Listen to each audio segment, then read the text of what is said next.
नमस्कार साथियों। आज ज़्यादा समय आपका वेस्ट ना करते हुए मुद्दे की बात पे करते हैं। और मुद्दे की बात है कि जैसे कि अब आपके फिजिकल की तैयारी कर रहे हो और फिजिकल के दौरान आप सभी की डॉक्यूमेंट वेरिफिकेशन होनी है। और डॉक्यूमेंट वेरिफिकेशन के अंदर क्या क्या डॉक्यूमेंट आपको चाहिए और किन की वजह से डॉक्यूमेंट वेरिफिकेशन में दिक्कतें आती हैं, उन सभी मुद्दों पर चर्चा करेंगे। मैंने एक पूरी लिस्ट तैयार की है कि आपकी जब डॉक्यूमेंट वेरिफिकेशन होगी, जैसे ही आप फिजिकल अपीयर कर लोगे, आपकी रनिंग हो जाएगी, हाई जंप हो जाएगी, लॉन्ग जंप हो जाएगी, चेस्ट वेट सब कुछ हो जाएगा। उसके बाद में आपकी वहीं पर सेम डे सेम टाइम पर प्रक्रिया शुरू होती है डॉक्यूमेंट वेरिफिकेशन, जो कि इनिशियल डॉक्यूमेंट वेरिफिकेशन होती है, जिसके आधार पर आपके नंबरों को एडजस्ट किया जाता है। कि बहुत से लोगों ने एनसीसी का सर्टिफिकेट भर दिया लेकिन उसके पास वो सर्टिफिकेट है नहीं, या उसके पास सी सर्टिफिकेट है, ए भर दिया तो उसका करेक्शन हो जाता है, ए है बी भर दिया उसका करेक्शन हो जाता है, जिसके आधार पर फाइनल मेरिट बनाने में एसएससी को या दिल्ली पुलिस को मदद मिलती है और इंडिविजुअल का फायदा होता है। तो हमें किन किन डॉक्यूमेंटों की जरूरत डीवी के टाइम पर पड़ेगी? DV in the sense document verification, जो कि फिजिकल वाले दिन होगी। तो उसी को बोर्ड पे समझते हैं कि सबसे पहले हमारे जो एजुकेशन सर्टिफिकेट्स हैं उनकी हमें जरूरत होती है, जिसमें हमारा 10th और 12th 10वीं और 12वीं के एजुकेशन सर्टिफिकेट की जरूरत पड़ती है, जो कि हमारे पास ओरिजिनल हालत में होने चाहिए। अगर उसके एबव आपके पास कोई क्वालिफिकेशन है, बीए है, एमए है, बीएससी है या एमएससी है या कोई और टेक्निकल डिग्री है, जैसे कि बहुत से बच्चे बीटेक वाले भी होते हैं, एमटेक वाले भी बेरोजगारी के कारण दिल्ली पुलिस में आते हैं और उससे दिल्ली पुलिस का भविष्य उज्जवल होता है। तो ऐसा अपने आप को छोटा ना समझे कि हमने पोस्ट ग्रेजुएट कर ली है और हम आगे जाके कुछ नहीं कर पाते। ऐसे बच्चे हमारी दिल्ली पुलिस को और भी ज्यादा सशक्त बनाते हैं। हमारे समाज के लिए पढ़ी लिखी पुलिस का होना बहुत जरूरी होता है। उसके बाद में नेक्स्ट डॉक्यूमेंट होते हैं कास्ट सर्टिफिकेट, क्योंकि जो यूआर का है उसको सर्टिफिकेट की कोई जरूरत नहीं होती है, उसने अपने यूआर कैटेगरी सेलेक्ट की है और अनरिजर्व्ड के लिए कोई सर्टिफिकेट की जरूरत नहीं हो रही, क्योंकि वो किसी भी प्रकार का लाभ सर्टिफिकेट के माध्यम से या कास्ट का कोई भी जो बेनिफिट गवर्नमेंट ऑफ इंडिया की तरफ से दिया जाता है वो नहीं ले रहा है। तो सबसे पहले बात करते हैं ओबीसी, अदर बैकवर्ड क्लास। वो नॉन क्रीमी लेयर का होना चाहिए। ओबीसी वाले भाई ज्यादा ध्यान दें कि जो भी ओबीसी भाई या बहन जो भी ओबीसी का लाभ लेना चाहते हैं तो वो नॉन क्रीमी लेयर दर्जे का सर्टिफिकेट उनका होना चाहिए और under the government of India, Uttar Pradesh में बने, राजस्थान में बने, हरियाणा में बने या किसी भी स्टेट में बने, लेकिन उस सर्टिफिकेट पर लिखा होना चाहिए कि under the government of India. ऐसा नहीं है कि आप अपने स्टेट का बना के ले आए और वो under the government of India नहीं होगा, तो डीवी के टाइम पर आपको ओबीसी का लाभ नहीं मिलेगा, आपको तुरंत फॉर्म में काट के यूआर कर दिया जाएगा, जिसका बहुत लोगों को नुकसान हो जाता है। तो इस चीज का विशेष ध्यान रखें कि under the government of India होना चाहिए। और 21 अक्टूबर 2025 से पहले, कितना पुराना हो ये कहीं भी मेंशन नहीं किया गया है, लेकिन कब एक कट ऑफ दी है कि 21 अक्टूबर 2025 से पहले का होना चाहिए। इस बात को विशेष ध्यान दे लेना, चाहे वो ओबीसी वाला है, ईडब्ल्यूएस वाला है, चाहे एससी ऑब्लिक एसटी वाला है, सेम कहानी होती है। जो ईडब्ल्यूएस इकोनॉमिकल वीकर सेक्शन वाले जो लाभार्थी हैं उनके लिए भी ये कंडीशन बनी हो कि 1/4/2025 1 अप्रैल 2025 के बाद का होना अनिवार्य है और 21 अक्टूबर 2025 से पहले, मतलब इस पीरियड के बीच का ही होना चाहिए। जो एक कट ऑफ दे रखी है वो 1 अप्रैल 2025 के बाद का हो और 21 अक्टूबर 2025 से पहले का हो। अगर इससे पहले या इसके बाद का ले जाएंगे तो आपको ईडब्ल्यूएस का लाभ नहीं मिलेगा। ऐसा होता है कि जब फाइनल मेरिट बनने से पहले डीवी होती है और डीवी में किसी बच्चे के डॉक्यूमेंट में कोई त्रुटि होती है करेक्शन वाली, जैसे कि मांगा किसी समय का दिया किसी और समय का, तो उसको उसकी श्रेणी में लाभ नहीं दिया जाता, फिर उसको यूआर में कंसीडर कर लिया जाता है। तो अनरिजर्व कैटेगरी से बचने के लिए अगर आप हैं तो अपने डॉक्यूमेंट को अपनी फिजिकल की तैयारी के साथ साथ अपने डॉक्यूमेंट की भी तैयारी साथ साथ करते रहें और बहुत विशेष ध्यान दें। उसके बाद आ जाता है ड्राइविंग लाइसेंस।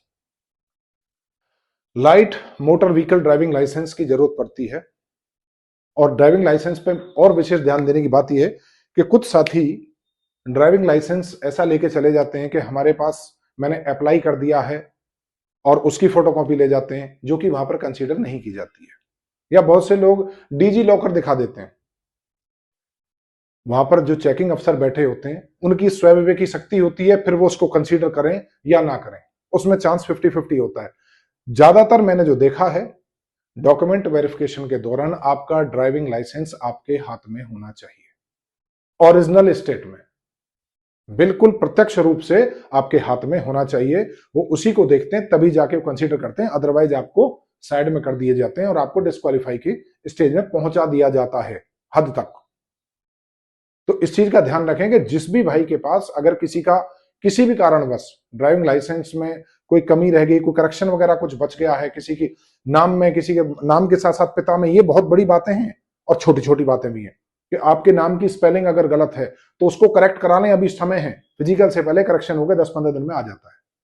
पिताजी के नाम में या किसी डेट ऑफ बर्थ में ड्राइविंग लाइसेंस बना दिया, हमने कभी ध्यान नहीं दिया, अगर उसमें कोई भी छोटा मोटा करेक्शन डेट ऑफ बर्थ से रिलेटेड है, चाहे वो मंथ का है, डेट का है या ईयर का है, या पिता की नाम के अंदर कोई करेक्शन है, या आप स्वयं के नाम में कोई करेक्शन है, तो आप उसको ड्राइविंग लाइसेंस अथॉरिटी में जाके अपना करेक्शन करा लें और वो करेक्शन होगा 10-15 दिन में आपका नया कार्ड बन के आ जाएगा। क्योंकि नया लाइसेंस नहीं बन रहा है, सिर्फ करेक्शन हो रहा है, तो जल्दी हो जाएगा। इस बात पर बहुत ज्यादा ध्यान रखें, क्योंकि ड्राइविंग लाइसेंस एक ऐसा इशू है, सबसे ज्यादा बंदे डिस्क्वालीफाई ड्राइविंग लाइसेंस की वजह से होते हैं, तो इस बात पर ध्यान देंगे।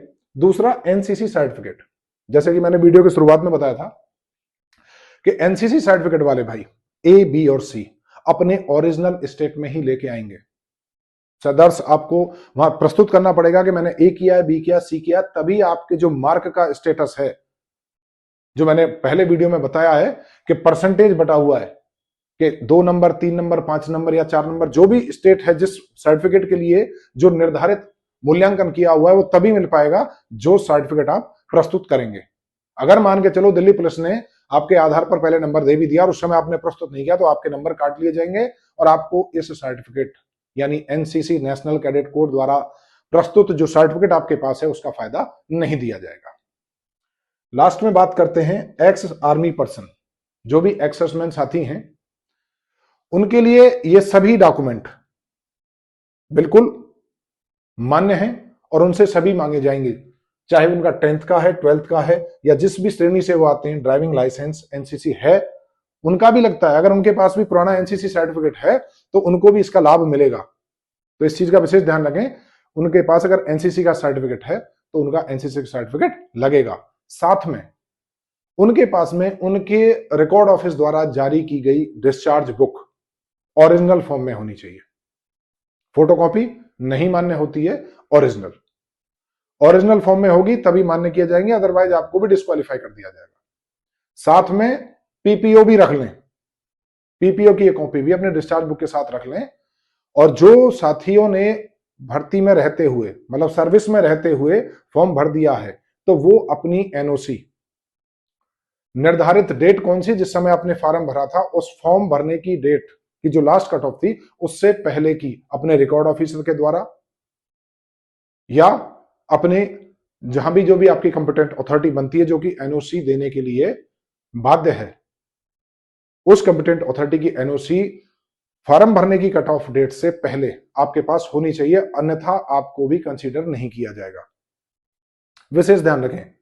और जिन साथियों के पास में जो कमांडो कैटेगरी का फायदा लेना चाहते हैं, एनसीसी के बाद जो एक्स-सर्विसमैन जिन्होंने कमांडो किया हुआ है एनएसजी के अंदर या पैरा एसएफ के अंदर, तो उसका भी सर्टिफिकेट उनके पास होना चाहिए। उसी के आधार पे आपको एक्स सर्विसमैन की कमांडो कैटेगरी में डाला जाएगा, अन्यथा आपको नॉर्मल एक्स सर्विसमैन करके कंसीडर किया जाएगा, जो कि आपको लाभ मिलना चाहिए जिस कैटेगरी का, वो लाभ नहीं मिलेगा।